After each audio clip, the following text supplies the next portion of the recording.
Տիկին Տոնոյան, ես վերջին օրերին քննարկվող մի ոչ էական ամեն դեպքում թեմայից խոսեմ, տեսեք, երբ Ծառուկյանը հայտնվեց կալանքում, հայտնվեցին մարդիկ, որոնք սկսեցին ինչ-որ բաներ, պատմություններ պատմել Ծառուկյանի մասին, մի քանդակագործ կա Վիգեն Ավետիս անունով Թերևս Չավետիս եւ նա պատմում էր, որ քանդակագործներից մեկին լսել է պատմություն, որ Ծառուկյանը գցել է առյուծների վանդակը։ Այս դեպքերով հայցեր լինելու են։ Բնականաբար մենք էլ մամուլից տեղեկացել ենք այդ հայտարարության մասին, նախ առաջին հերթին ասեմ, որ սա բացարձակ զրպարտություն է եւ չի կարելի այսպես սուրճի բաժակ նայողի մակարդակով խոսակցություններ անել։ Մենք բոլորս էլ շատ լավ հասկանում ենք, որ իշխանությունների ենթակայության տակ գործող լրատվամիջոցները մաքսիմալ այս օրերին գեներացնում են այդ թեզը, փորձելով պարոն Ծառուկյանի անվան հեղինակության հետ կապված նմանատիպ հրապարակումներով հանդես գալ, չգիտեմ որտեղից պեղում են ինչ-որ բանախոսների, որոնցից կյանքի գնովել լինի, փորձում են ստանալ գեթ մեկ նախադասություն, որը վերաբերում է Գագիկ Ծառուկյանին եւ նրա հեղինակությանը, եւ հատկապես հենց այդ վերնագիրը դրվում է, հենց այդ նախադասությունը դրվում է 40 րոպեանոց հաղորդման վերնագիր, այն դեպքում, որ մնացած 38 րոպեն ընդհանրապես առնչություն չի ունենում Գագիկ Ծառուկյանի կամ նրա գործունեության հետ։ Մենք բոլորս այս տեխնոլոգիաների մասին շատ լավ գիտենք, վստահ եմ նաեւ լրատվական դաշտն այդ ամեն ինչին տիրապետում, իսկ ինչ վերաբերում Վիգեն Ավետիսի այսպես մտածածին, հորինված, իր վառ ու բորբոքված երևակայության արդյունք հանդիսացող հայտարարություններին, կրկնում եմ նախ առաջին հերթին դրանք որևէ աղերս չունեն իրականության հետ, մեկ, երկրորդ մեր փաստաբանական թիմը այո, զրպարտության անհիմն այսպես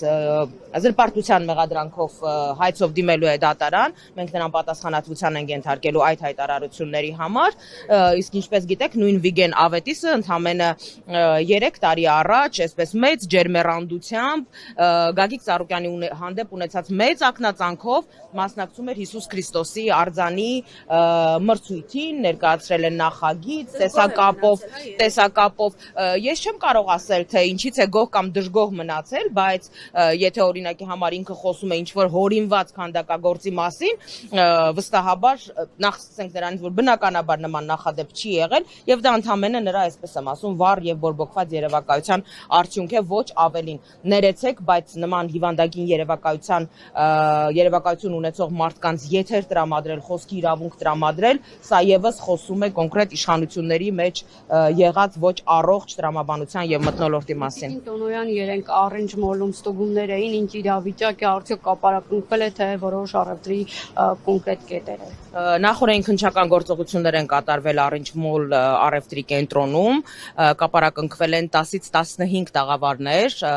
որոնք ըստ քննչականի ներկայացրած պարզաբանման, այսինքն տեղում այսպես տված տեղեկատվության, եղել են բարձր լարում ունեցող հոսանքալարերի ներքո են գործել, այդ իսկ պատճառով դադարեցվել է այդ տաղավարների գործունեությունը, բայց գլոբալ առումով Առինջ մոլի գործունեությունը կասեցված չէ, որտեղ այնտեղ հարյուրավոր տաղավարներ են գործում եւ գործունեությունը այս պահին բնականon շարունակվում է։ Իսկ մյուս բոլոր օբյեկտներն, որտեղ որ աշխատանքներ դարձրեցին են,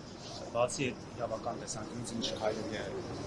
կոնկրետ նաև աշխատաբարձերի հետ կապված նաև տարբերություն կան հանրության ներկայացումը, ինչ վիճակ է մարդիկ կարողանալու են աշխատաբարձ ստանալու։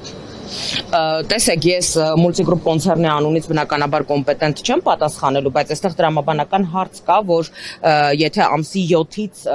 բոլոր ձեռնարկությունները գրեթե մուլտիգրուպ կոնցեռնի կազմում գործող հարկադիր պարապուրդի են մատնված, այսինքն չեն աշխատում բոլոր այդ ձեռնարկությունները։ Դա Երևանի Արադ կոնյակի գինուողու կոմբինատն է, մուլտիվելնեսն է, մուլտիգրանտ հյուրանոցն է, Օլիմպավանն է, Ծաղկաձորում գտնվող հյուրանոցներն են եւ ռեստորանն է,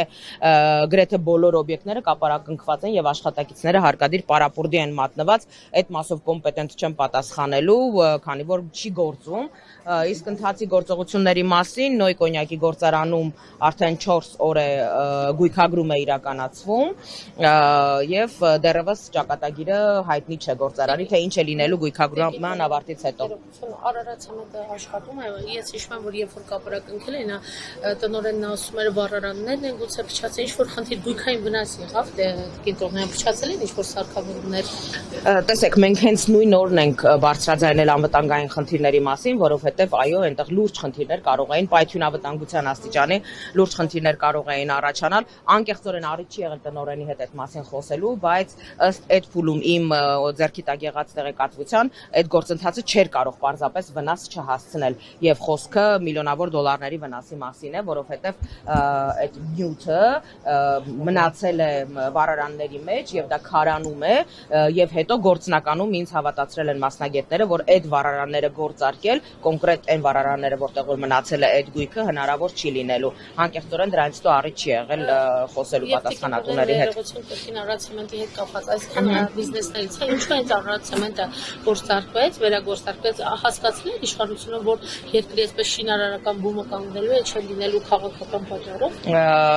Կարծում եմ, որ այո, հասկացել են, որովհետև իրականում շինարարական կոլապս էր ստեղծվելու երկրում, եթե Արարատցեմենտը շարունակեր եւս մի քանի օր չաշխատել եւ կարող եմ վստահաբար ասել, որ նաեւ Երևանի Արարատ կոնյակի գինու օղու կոմբինատի չվերագործարկման պայմաններում առաջանալու են լրջագույն խնդիրներ, խոսքը մասնավորապես վերաբերում է խաղողի մթերման գործընթացին։ Մենք գիտենք, որ հազարավոր խաղողագործներ կան, որոնցից յուրաքանչյուր տարի պայմանագրի համաձայն Երևանի Արարատ կոնյակի գինու օղու կոմբինատը խաղող է մթերում, խոսքը մի քանի հազար խաղողագործների մասին է, Արմավիրի եւ Արարատի մարզում գործող, այսինքն այս մասով եւս լրջագույն խնդիրներ կարող են առաջանալ, եթե կոնյակի գործարանը չվերագործարկվի։ Գալիք Ծառուկյանը պարբերաբար քաղաքացիների տարբերությունների հետ բարձրանում էր հատված, որտեղ Հիսուս Քրիստոսի արձանեկալությունը։ Այս պահին դուք ունեք տեղեկատվություն, աշխատանքներ այնտեղ շարունակվում են, տարվում են, թե այդտեղ եւս խնդիրներ են առաջացնելու, ուսումնասիրություններ եղել են արդյոք այս ընթացքում։ Աշխատանքները, շինարարական աշխատանքները շարունակվում են, ավելին ասեմ, նաեւ կամավորների այցերն են շարունակվում այս օրերին, մարդիկ, հարյուրավոր մարդիկ գալիս են, իրենց մասնակցությունն են ունենում, հավաստագիր են ստանում իրենց մասնակցության հետ կապված եւ այս օրերին կարող եմ ասել, որ մեր կամավորների հոսքը բազմապատիկ անգամ ավելացել է, որովհետեւ մարդիկ այս ամեն ինչի մեջ ներքին համերաշխության,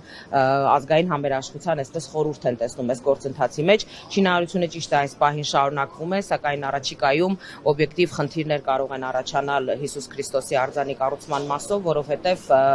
արձանի երեսպատման սալիկները մատակարարում էր Multistone ընկերությունը, որը ինչպես գիտեք, եւս արդեն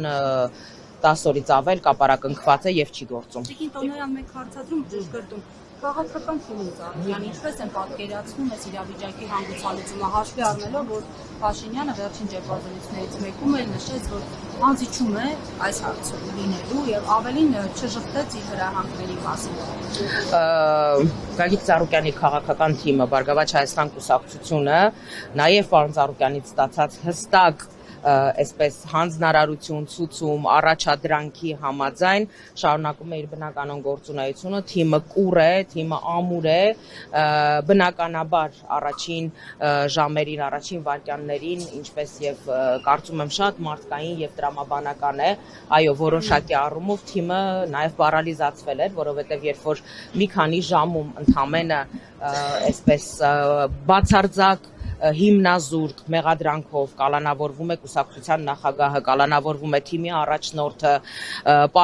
պարալիզացվում են Multigroup կոնցեռնի կազմում գտնվող տասնյակ ընկերությունների այսպես գործունեությունը, հազարավոր մարդիկ մի վայրկյանում մնում են գործազուրկ, բնական է, որ այս ամեն ինչը կարող է այսպես որոշակի առումով սասանել, մարդկային առումով եմ ասում, այսպես ինքնակազմակերպելու, ինքնադրսևորվելու մասով, բայց Փառք Աստծո եւ բարեբախտաբար մեր թիմում, մեր թիմի շարքերում, մեր անդամների կողմից յուրաքանչյուր վայրկյան մենք լսում ենք, տեսնում ենք այդ պատրաստակամությունը միասնական թիմային պայքարելու եւ արդարության հասնելու, իսկ այս դեպքում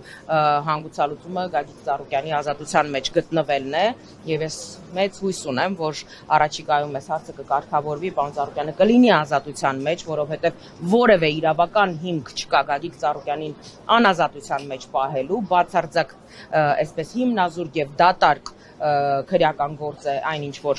այն մեղադրանքը, որը ներկայացված է Գագիկ Ծառուկյանի նկատմամբ եւ Գագիկ Ծառուկյանի առաջնորդությամբ մեր թիմը կշարունակի իր գործունեությունը, իսկ ինչ վերաբերվում է Գագիկ Ծառուկյանի հասցեին հնչող կամ թիմի հասցեին հնչող տարատեսակ այսպես մեղադրանքներին, ես կարծում եմ, որ ցավոք սրտի մենք նախընտրական քարոզարշավի առաջին իսկ օրերից սկսած ականատես ենք եղել այդ խոսույթին, ականատես ենք եղել այդ լեքսիկոնին, երբևէ Գագիկ Ծառուկյանը այսպես չի գցել իր կլասը, միշտ մշտապես պատասխանել է համենայն դեպս կոռեկտության շրջանակներում եւ այսօր ունենք այն, ինչ որ ունենք ցավոք սրտի։ Հնարավոր է քաղաքական պրոցեսներից չի զոլացվի Ծառուկյանը անգամ օրինակ տնային կալանքի պայմաններում հնարավոր քաղաքական պրոցեսներից։ Գագիկ Ծառուկյանը Բարգավաճ Հայաստան կուսակցության նախագահն է, Բարգավաճ Հայաստան կուսակցությունը շուրջ 20 տարի ակտիվ դերակատարում է ունեցել բոլոր քաղաքական գործընթացներում, մինչև նախորդ խորհրդարանական ընտրությունները 21 թվականի խորհրդարանում ներկայացված երկրորդ ուժն է եղել մշտապես եւ անկախ այն հանգամանքից, որ այս պահին Բարգավաճ Հայաստան կուսակցությունը ներկայացված չէ խորհրդարանում, բնականաբար մենք մեր գործունեությունը, մեր դերակատարումը շարունակելու ենք քաղաքական կյանքում, որովհետև բոլորի համար էլ հասկանալի է, որ Բարգավաճ Հայաստան կուսակցությունից պարզապես գողացել են իրենց քվեները եւ իրենց մանդատները։ Դա պարզ եւ պարզագույն մանդատագողություն է եղել, որովհետեւ եթե հունիսի 7-ի գիշերը քվեաթերթիկների հաշվարկի ժամանակ կենտրոնական ընտրական հանձնաժողովի տեխնիկական անձնակազմը բարեհաճեր ճիշտ մուտքագրել ձայները, ապա Բարգավաճ Հայաստան կուսակցությունը հայտնվելու էր խորհրդարանում իր 5 մանդատներով, բայց քանզի բացարձակ փնթիության, ապաշնորհության պայմաններում է այդ գործընթացը տեղի ունեցել, բնականաբար հետո ԿԸՀ-ն գտավ այդ լուծումը վստահ եմ հստակ ցուցումով, որ երկու տեղամասերում ընտրությունները անվավեր, արդյունքները անվավեր ճանաչելով զրկեց Բարգավաճ Հայաստան կուսակցությանը խորհրդարանում հայտնվելու հնարավորությունից։ Մենք բոլորս հասկանում ենք, որ ԲՀԿ-ի խորհրդարանում չհայտնվելը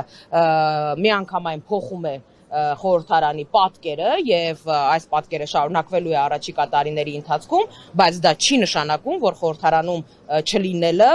ստիպելու է մեզ չզբաղվել քաղաքականությամբ։ Կամ գնալ պոլիսային պայմանավորվածությամբ։ Բնականաբար, այո։ Լայնամասշտաբացիաներ կլինեն ցեմենտի մասով եւ օկտաբանի առողջապահությունը երևի տեսել եք։ Բնականաբար տեսել եմ, մեզ համար զարմանալի չի այդ հայտարարությունը, գործընթացները հենց դրան էլ տանում էին, բայց մենք ապրում ենք այսպես ժողովրդավարության բաստեոն հռչակված, երկրում կան իրավական գործընթացներ, մեկ վայրկյանում կամ մուրճի մեկ հարվածով, այսպես հնարավոր չի գործընթացները կյանքի կոչել իրականացնել, փաստաբանների խումբը աշխատում է, ես պարզապես ուզում եմ հիշեցնել նույն հեղափոխության օրերին